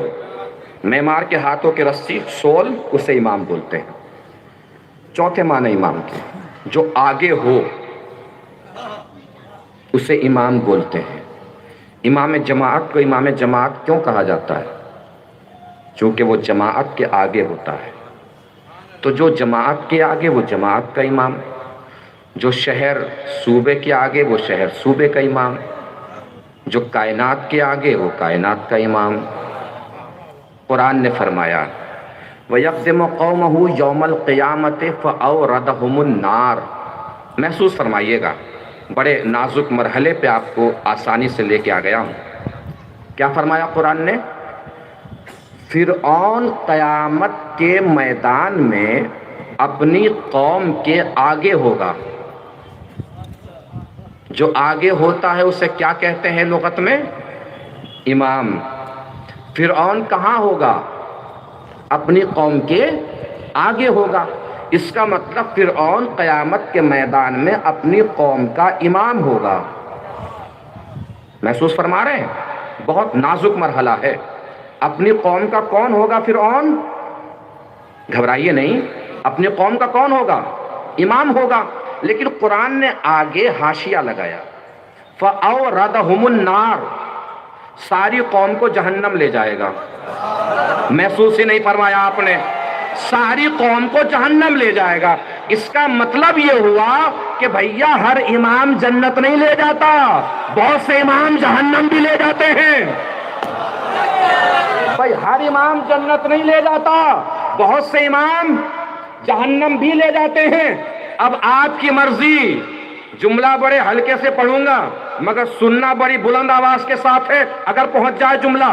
آپ کی مرضی، چاہے جسے امام مانے چاہے جسے امام نہ مانے، لیکن امام ماننے سے پہلے یہ ضرور دیکھ لیجئے گا کہ جسے امام مان رہے ہیں اس کا اپنا بھی جنت میں جانا کنفرم ہے کہ نہیں ہے. سلامت رہیے بھائی، جسے امام مان رہے ہیں اس کا اپنا بھی جنت میں جانا کنفرم ہے کہ نہیں ہے. پتا چلا کہ آپ نے کسی کو مان لیا امام، وہ چلا گیا جہنم میں، قوم کہاں جائے گی؟ جہنم میں. ساری محنت بیکار، اس لیے کہ زندگی بھر ہم سارے اعمال انجام دیتے رہے اس لیے کہ جنت مل جائے. نماز پڑھی جنت مل جائے، روزہ رکھا جنت مل جائے، حج کیا جنت مل جائے، خیرات دی جنت مل جائے، زکات دی جنت مل جائے، بے کسوں کے پالن ہار بنے جنت مل جائے، یتیموں کے سہارا بنے جنت مل جائے، جنت مل جائے، جنت مل جائے، جنت مل جائے، جنت مل جائے. تو عقل کیا گھاس چرنے گئی ہے جو ایرے غیرے کو امام مان؟ جب جانا ہی جنت میں ہے تو سیدھے سیدھے جوانان جنت کے سرداروں کو امام مان. ایک صلوات پڑھے مل جل کے بر محمد و آل محمد.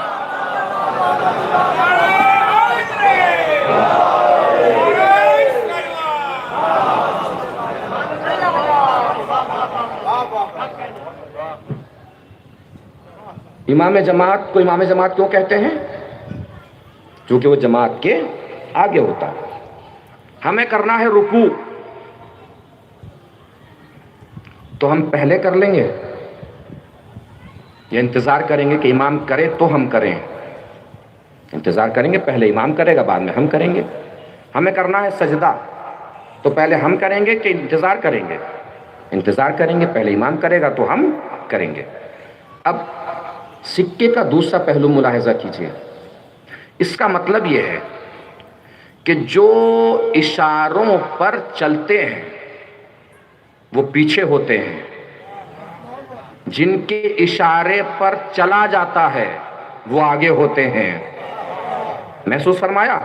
اس کا مطلب یہ ہے کہ امام کے اشارے پر پیچھے والے چلتے ہیں، جو اشاروں پر چلتے ہیں وہ پیچھے ہوتے ہیں، جن کے اشاروں پر چلا جاتا ہے وہ آگے ہوتے ہیں. اب دنیا میں دکھائیے مجھے کوئی ایسی شخصیت کہ جو اشارہ کرتا ہو تو سورج پلٹ کے آتا ہو، اشارہ کرتا ہو تو تارا عرش چھوڑ کے نیچے زمین پہ آ جاتا ہو، اشارہ کرتا ہو کوثر کا پانی اچھلنے لگتا ہو، اشارہ کرتا ہو جنت و جہنم بٹنے لگتی ہو. نہ ہو تو آئیے ہمارے پاس ایک شخصیت ہے جس کا نام علی ہے. اشارہ کرتا ہے سورج پلٹ کے آ جاتا ہے، اشارہ کرتا ہے لوگوں کا مقدر بدل جاتا ہے، اشارہ کرتا ہے لوگ کا لکھا کٹ جاتا ہے. اس کا مطلب یہ ہے کہ جو اشارے پہ چلتے ہیں وہ پیچھے ہوتے ہیں، جس کے اشارے پر چلا جاتا ہے وہ آگے ہوتا ہے. مطلب کیا ہوا؟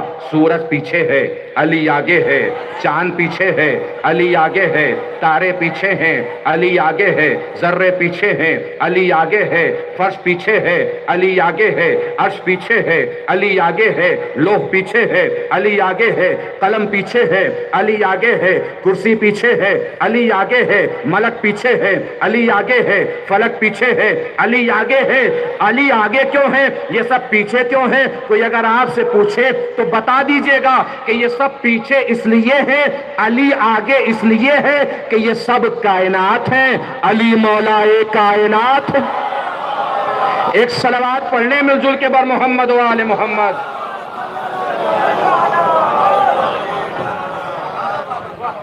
اب آئیے ساری باتوں کو سمیٹ لیتے ہیں اور ایک جملے میں امامت کا تعارف پیش کر دیتے ہیں.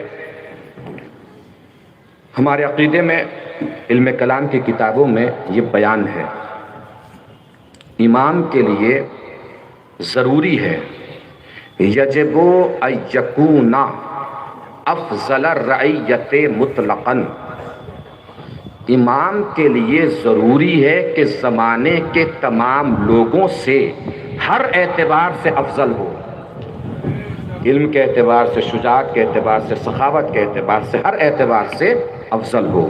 حضور اکرم صلی اللہ علیہ وآلہ وسلم نے ارشاد فرمایا، یا علی انت افضلہم فضلا واسخاہم کفا وَأَشْجَعُهُمْ قَلْبًا، اے علی آپ فضیلت میں سب سے آگے، آپ کا ہاتھ سخاوت میں سب سے آگے، آپ کا دل شجاعت میں سب سے آگے۔ فضیلتیں کسی کی چھپی نہیں ہے، عرش سے لے کے فرش تک، ذرے ذرے، تارے تارے، ملک فلک، سب علی کے فضائل بیان فرما رہے ہیں۔ سخاوت کیسی؟ علی کی کہ جس کے دروازے سے زمین والے بھی مانگ کے لے جاتے ہوں، آسمان والے بھی مانگ کے لے جاتے ہوں۔ تھکن تو نہیں چڑھی ہے نا؟ اب جملہ پیش کر رہا ہوں، پہنچ جائے تو انشاءاللہ بتا دیجئے گا۔ جملہ نہیں ہے، سچویشن ہے، کیفیت ہے، منظر ہے، تصویر کشی ہے۔ شجاعت سن لیجئے علی کی، بس ایک جملے میں۔ علی کی شجاعت خطبہ سے، علماء سے سنتے ہی رہتے ہیں۔ آج علی کی شجاعت علی کی زبانی سنیے۔ ابھی تک جو میں نے پڑھا اپنی زبانی، میں نے دیکھا کہ آپ نے کتنی بلندی پہ جا کے سماعت فرمایا۔ اب دیکھنا یہ ہے کہ علی کی شجاعت، علی کی زبانی کتنی بلندی پہ جا کے سنتے ہیں۔ کسی میدان سے نہیں سنا رہا ہوں، مکے سے سنا رہا ہوں۔ شب ہجرت، چادر سر کی، سارے کافر سرک لیے۔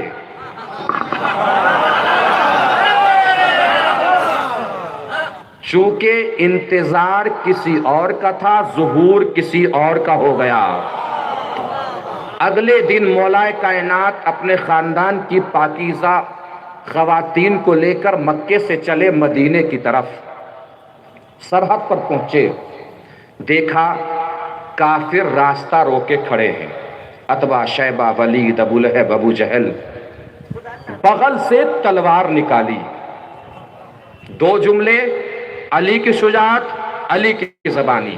جملے میں پڑھ دوں گا، اس کے بعد دیکھوں گا منظر کہ کتنی بلندی پہ جا کے علی کی شجاعت، علی کی زبانی سماعت فرماتے ہیں۔ بغل سے تلوار نکالی، تلوار نکال کے فرمایا میرے سامنے سے ہٹ جاؤ، ورنہ تم تو جانتے ہی ہو کہ میں ابو طالب کا بیٹا ہوں۔ میرے سامنے سے ہٹ جاؤ، ورنہ تم تو جانتے ہی ہو کہ میں ابو طالب کا ہے۔ آگے مولا نے ارشاد فرمایا پھر بھی اگر میرے سامنے سے ہٹنا ہو تو مت ہٹو، لیکن ایک بات کہ جو میرا آقا میرا ہاتھ پکڑ کے روکتا تھا وہ آج مکے میں نہیں ہے۔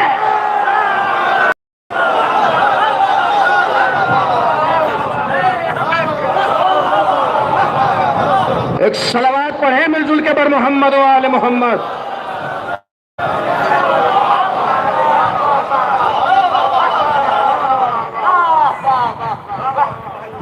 یہ امامت کا عنوان ہے، امامت کا عرفان ہے، امامت کی سمجھ ہے، اور انہی کے لیے اسی سلسلہ امامت میں جوڑتے ہوئے علامہ ابن طلحہ شافعی کا پہلے بیان جو میں نے نقل کیا، انہوں نے فرمایا تھا امام من ائمۃ المسلمین، امام موسی کاظم مسلمانوں کے اماموں میں سے ایک امام ہیں۔ توجہ ہی نہیں دی آپ نے۔ بڑا احسان ہے کہ انہوں نے یہ نہیں فرمایا کہ شیعوں کے اماموں میں سے ایک امام ہے، انہوں نے فرمایا مسلمانوں کے اماموں سے ایک امام ہے۔ جب انہوں نے کہہ دیا کہ مسلمانوں کے اماموں میں سے ایک امام ہے، اس کا مطلب یہ بات تو طے ہو گئی کہ امام اور بھی کئی ہیں، ایک اس میں امام موسی کاظم ہے، امام اور بھی کئی ہیں۔ اب ہمیں فہرست تلاش کرنا پڑے گی کہ وہ امام کون ہے۔ فہرست تلاش کرتے کرتے جب ہم صحیح بخاری تک پہنچے تو اس میں ہمیں حدیث ملی حضور اکرم صلی اللہ علیہ وآلہ وسلم کی۔ حدیث یہ ملی کہ حضور نے فرمایا کہ میرے بعد 12 امام ہوں گے۔ کتنے ہوں گے؟ کتنے؟ 12 امام ہوں گے رسول کے بعد۔ یہ حدیث ہے صحیح بخاری کی۔ اور علامہ ابن طلحہ شافعی نے کیا کہا؟ موسی کاظم اماموں میں سے ایک امام ہے۔ اب رسول کی حدیث ابن طلحہ شافعی کے قول سے ملا لیجئے، نتیجہ آپ کے سامنے خود بخود آ جائے گا۔ بھئی آج کے بعد امامت کی چاہے جتنی فہرست بنے کوئی مسئلہ نہیں ہے، لیکن صحیح امامت وہی ہوگی جہاں موسی کاظم ہوں گے۔ صحیح امامت وہی ہوگی جہاں موسی کاظم ہوں گے۔ اور میں نے شروع میں کیا عرض کیا، آپ کے اذان عالیہ میں ہوگا کہ ہم نے امامت کو حکومت میں تلاش نہیں کیا، اللہ کے انتخاب میں تلاش کیا۔ تفصیلی گفتگو انشاءاللہ کل ہوگی، اسی سلسلے کو آگے بڑھایا جائے گا، اور امام کے حوالے سے بھی دو چار گزارشات کل انشاءاللہ پیش کی جائیں گی۔ اس وقت کے لیے بس یہ آخری جملہ آپ سماعت فرما لیں۔ اللہ کے انتخاب میں امامت کو تلاش کیا ہے، حکومت میں نہیں۔ حکومت والا جو نظریہ ہے وہ نظریہ اس بات کا محرک بنا کہ آل محمد سے حقوق کو چھینا گیا۔ میں مصائب نہیں پڑھ رہا ہوں، بس ایک جملہ عرض کرنا ہے مجھے آخر میں امام موسی کاظم ہی کے حوالے سے۔ پہلے حاکم کو یہ مشورہ دیا گیا جب وہ تخت حکومت پر بیٹھے کہ آپ ایسا کیجئے کہ علی سے فدق لے لیجئے، اس لیے کہ دنیا دولت کی غلام ہے، دولت آپ کے پاس آ جائے گی، دنیا بھی آپ کی طرف آ جائے گی۔ کیوں یہ کہہ رہے تھے، کیوں مشورہ دیا جا رہا تھا، کس لیے مشورہ دیا جا رہا تھا؟ اس لیے کہ سمجھ رہے تھے کہ حکومت میں ہی امامت ہے۔ انہیں معلوم ہی نہیں تھا کہ فدق رہے چاہے نہ رہے یہ کائنات کے حاکم ہیں۔ اب فدق کا جو رقبہ اور علاقہ ہے، ہارون رشید نے امام موسی کاظم علیہ السلام سے ایک مرتبہ دریافت کیا کہ آپ اگر چاہیں تو میں فدق آپ کو دے دوں، آپ مجھے بتا دیجئے کہ فدق کی حد کیا ہے۔ امام نے مسکرا کے فرمایا میں بتا بھی دوں تو تو دے نہیں پائے گا۔ آخری جملہ ہے، بالکل تاریخ کا نچوڑ آپ کے سامنے پیش کر رہا ہوں، پوری طاقت سے پڑھوں گا، پوری طاقت سے جواب دینا ہے اگر بات پہنچ جائے۔ اس نے اصرار کیا کہ نہیں بتائیے میں دے دوں گا۔ امام نے فرمایا تو سن لے میں بتا دیتا ہوں۔ فدق کی ایک حد عدن سے ملتی ہے، دوسری حد افریقہ سے ملتی ہے، تیسری حد سمرقند سے ملتی ہے، چوتھی حد ارمنستان سے ملتی ہے، سیف البحر جو ارمنستان میں ہے۔ کتنی حد بتائی امام نے؟ 4۔ پہلی حد عدن، دوسری حد افریقہ، تیسری حد سمرقند، چوتھی حد ارمنستان۔ اگر یہ عدن سے افریقہ ہی کی دوری کو ناپ لیا جائے فدق کے علاقے کے 8,000 کلومیٹر کا رقبہ بیٹھتا ہے۔ کتنا؟ 8,000 کلومیٹر۔ چاروں حدیں ناپ لیجئے تو 14 سے 16,000 کلومیٹر بیٹھتا ہے۔ اگر آدھے پر بھی رسول کا معاہدہ یہودیوں کے ساتھ ہوا تھا، اس کا مطلب یہ ہوا کہ شہزادی سلام اللہ علیہا 8,000 کلومیٹر کی اکیلی مالکہ تھیں۔ اب جملہ سنیے گا اللہ کے لیے، 8,000 کلومیٹر کی اکیلی مالکہ تھی۔ اب اس جملے کے بعد آپ کے اٹھے ہوئے ہاتھ، بولتی ہوئی زبان میری خطابت کو داد نہیں، شہزادی فاطمہ کے حق کے لیے بلند ہونے والی آواز ہوگی، ان کے حق کے لیے اٹھنے والے ہاتھ ہوں گے۔ توجہ عزیزو، پوری طاقت سے پڑھنا ہے، پوری طاقت سے جواب دینا ہے۔ میں نے یہ حدیں کیوں بتائیں؟ یہ بتانے کے لیے بتائیں کہ بھائی دنیا ہم سے کہتی ہے کہ 4 ہی پیڑ تو تھے، 4 ہی پیڑ تو تھے۔ بھائی اگر 4 پیڑ تھے تو آپ ہی دے دیتے۔ جملہ سنیے گا اور عقیدے کی کسی دل میں ایک طرف کونے میں چھپا کے ہمیشہ رکھیے گا، تعویذ بنا کر جملہ ہمیشہ کام آئے گا۔ بھائی 4 ہی پیڑ تھے تو آپ ہی دے دیتے۔ 4 پیڑوں کے لیے قیامت تک لعنتیں کھانا کون سی عقل مندی کی دلیل ہے؟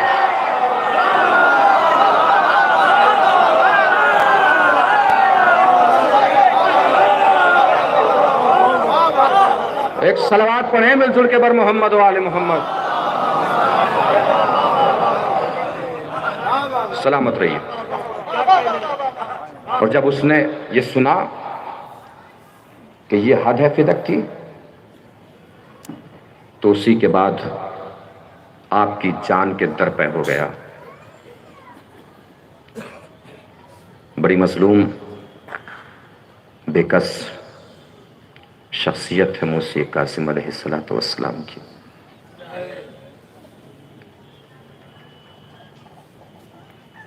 میں اکثر کہتا ہوں کہ یہ جو آپ کی پہلی ہائے ہے جو دل سے نکلتی ہے، اسی کو سننے شہزادی پسلیاں پکڑے پکڑے جنت البقیع سے آتی ہے.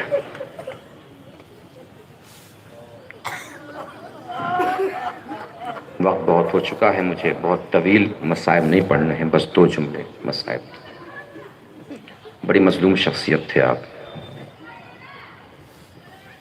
زندگی بھر زنجیروں میں جکڑے رہے. 14 سال کا عرصہ کم نہیں ہوتا. زنجیر، بیڑیاں، مفصل مصائب انشاءاللہ کل سماعت فرمائیں گے، پرسوں بھی سماعت فرمائیں گے. کوشش کیجئے گا کہ وقت پہ تشریف لے آئیں. کل قید خانے کا منظر، اس کی زیارت آپ کو کرائی جائے گی.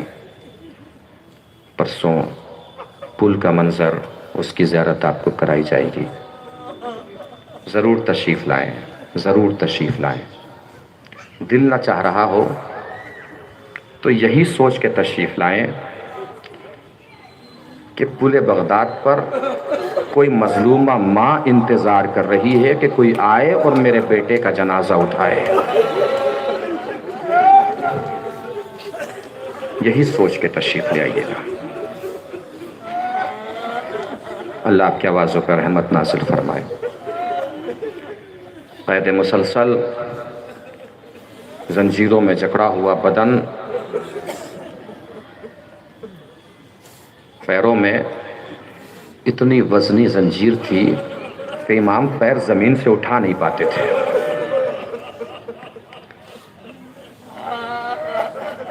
میں کہوں گا مولا ساری مصیبتیں ایک طرف، مگر مولا آپ کی غربت کو کوئی دیکھنے والا نہیں تھا. مولا ایک اور شخصیت تھی جس کے ہاتھوں میں ہتھ کڑیاں، پیروں میں بیڑیاں، گلے میں خاردار طوق تھا.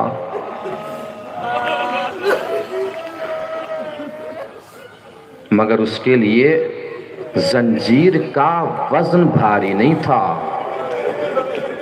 اس کے لیے یہ بہت بڑا وزن تھا کہ 4 سال کی بہن اسے دیکھ رہی تھی.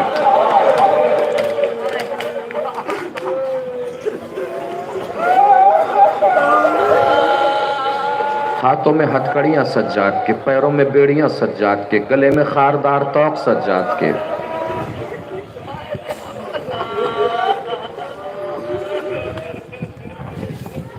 جب واپسی ہوئی ہے مدینے تو امام سجاد سب سے زیادہ سکینہ کو یاد کر کے روتے تھے.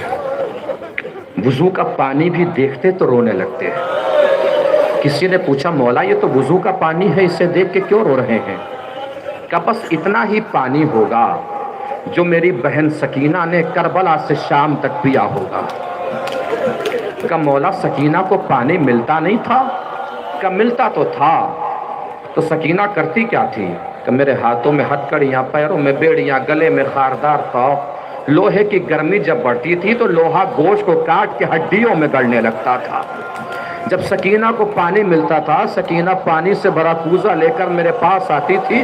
کبھی ہاتھوں کی ہتھکڑیوں پہ ڈالتی تھی، کبھی پیروں کی بیڑیوں پہ ڈالتی تھی، کبھی گلے کے طوق پہ ڈالتی تھی. بھیا سکینہ پیاسی رہے گی مگر آپ کو مصیبت میں نہیں دیکھ سکتے. میں اکثر کہتا ہوں کہ مصائب میں رویا ضرور کیجئے. اس لیے نہیں کہ ذاکر پڑھ رہا ہے آپ کو رونا نہیں، اس لیے کہ آپ کی بلند آوازیں شہزادی کو بہت سکون دیتی ہے. پھر بھی اگر رونا نہ آیا کرے تو اللہ کی بارگاہ میں دعا کیا کیجئے کہ پروردگار تجھے شہزادی فاطمہ کا واسطہ ہے، میری آنکھوں کو آنسو عنایت فرما. پھر بھی رونا نہ آیا کرے نا تو آپ میں سے اکثر جوان بھائی ہیں جو مجھے دیکھ رہے ہیں. اگر آپ جوان ہیں تو آپ کی چھوٹی چھوٹی بہنیں بھی ہوں گی. دل پہ ہاتھ رکھ کے سوچا کریں کہ آپ کی بہن کو کوئی چوراہے پہ پکڑ کے زلفوں کو تھام کے رخساروں پہ تماچے مارنا شروع کرے. آپ میں سے کتنے بھائی ہوں گے جنہیں برداشت ہو جائے گا؟ نہ ہو سکے تو راہ کوفہ و شام سوچ کر سجاد کو یاد کر کے رو لیا کیجئے. سجاد کربلا سے کوفہ، کوفہ سے شام یہی دیکھتے دیکھتے چلے گئے. کبھی شمر سکینہ کو تماچے مار جاتا تھا، کبھی خولی تماچے مار جاتا تھا. امام سجاد فرماتے ہیں کہ ایک وہ وقت بھی آیا جب سکینہ نے مدد کے لیے مجھے پکارا اور میں سکینہ کی کوئی مدد نہ کر سکا. آخری جملہ ہے، مصائب تمام ہو جائیں گے، رو لیجئے گا جتنا رونا ہوگا، فرصہ دے لیجئے گا جتنا دینا ہوگا. امام موسی کاظم کی بارگاہ میں جناب سکینہ اور امام سجاد کے صدقے سے پروردگار آپ کے آنسوؤں کو قبول فرمائے. ایک وہ وقت بھی آیا جب سکینہ نے مجھے مدد کے لیے پکارا اور میں کوئی مدد نہ کر سکا. مولا کون سا وقت تھا؟ کبھی مصائب ہمیشہ سننے نہیں چاہیے، کبھی کبھی سوچنا بھی چاہیے. ہم سنتے رہتے ہیں کہ سکینہ کو تماچے مارے گئے، تماچے مارے گئے. کبھی سوچا بھی کہ تماچے مارے جاتے تھے تو حال کیا ہوتا ہوگا؟ کیا عمر تھی جناب سکینہ کی؟ 4 سال. ہم بھی اپنے گھروں میں 4 سال کے بچوں کو دیکھتے ہیں. سوچئے کوئی بھرپور طاقتور جوان 4 سال کے بچے کو بھرپور تماچا مارے تو بچہ زمین پہ کھڑا رہ پائے گا؟ گر جائے گا. سکینہ کو بھی جب تماچا پڑتا تھا سکینہ گر جاتی تھی. جب سکینہ گر جاتی تھی شمر ملون سجاد کے پاس جاتا تھا، امام سجاد کے بدن پہ تازیانے مارتا تھا. جب تازیانے لگتے تھے امام سجاد کے بدن پہ سکینہ اٹھتی تھی، دوڑتی تھی، اپنے آپ کو سجاد پہ گرا دیتی تھی کہ میں اٹھ گئی، میرے بھیا کو تازیانے نہ مار. امام فرماتے ہیں شام کا بازار تھا، سکینہ گری تو اٹھ نہ پائی. عربی میں جملہ پڑھوں گا، جتنا مجھ سے ترجمہ ہو سکے گا اتنا ترجمہ میں کر دوں گا، جتنا آپ سمجھ سکیں آپ اتنا رو لیجئے گا. اللہ آپ کے آنسوں کو قبول فرمائے. امام سجاد فرماتے ہیں شام کا بازار تھا، سکینہ گری تو اٹھ نہ سکی. شمر ملون میری طرف آیا، میرے بدن پہ تازیانے مارنے لگا. سکینہ نے خود کو اٹھایا، اپنے آپ کو میرے بدن پہ گرا دیا. کہ مولا شمر تازیانہ روک لیا ہوگا، کہ روک لیتا تو بات ہی کیا تھی. کہ مولا پھر کہ جیسے مجھے مار رہا تھا ویسے میری بہن سکینہ کو مارنے لگا. بس یہی وہ موقع تھا جب سکینہ نے مجھے مدد کے لیے پکارا، میں سر جھکائے کھڑا رہا. کہ مولا سکینہ نے کیا فرمایا؟ کہ سکینہ نے فرمایا یا اخی قل لہو لا تضرب علی خدیہ، اے بھیا شمر سے بس اتنا کہہ دیجئے کہیں بھی تازیانے مار لے، میرے رخساروں پہ تازیانے نہ مار. پہلے ہی میرے رخسار اس کے تماچوں سے رنگین ہے، اب میرے رخساروں میں طاقت نہیں کہ اس کے تازیانے بھی برداشت کر سکے. سجاد سر جھکائے کھڑے تھے، سکینہ آواز دے رہی تھی.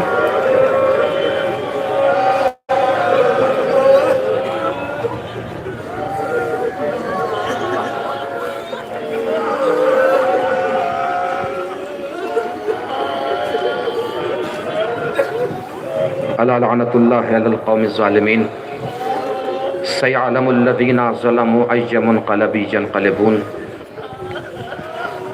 انا للہ و انا الیہ راجعون. رضم بقضائہ و تسلیما لامرہ. بار الہ جتنے بھی مومنین اور مومنات یہاں تشریف لائے ہیں بار الہ سب کے آنسوؤں کو قبول فرما، سب کے عزاداری کو قبول فرما. ان مجالس کے سلسلے سے جو بھی منتظمین ہیں جنہوں نے جس طریقے سے بھی مدد فرمائی، دام درہم سخن کمیٹیز ان مجالس کو منعقد کر رہی ہیں بار الہ، ان کی مشکلات کو آسان فرما. ان مجالس میں جو بھی مشکلات درپیش ہیں حالات حاضرہ کے سلسلے سے بار الہ ان مشکلات کو دور فرما. بار الہ جو بھی حضرات پریشان حال ان کی پریشانیوں کو دور فرما، جو مقروض ان کے قرضوں کو ادا فرما.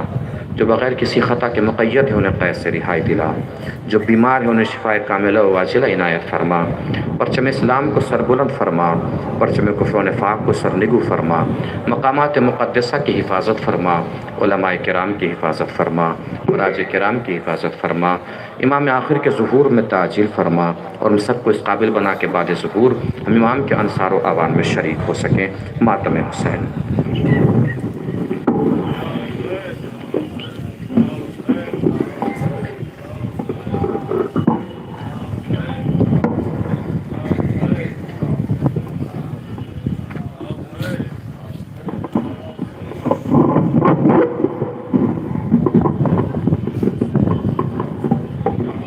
یا حسین، یا حسین، یا حسین، یا حسین، یا حسین۔ صلی اللہ علیہ یا مولا یا ابا عبداللہ، السلام علیکم یا ابن رسول اللہ۔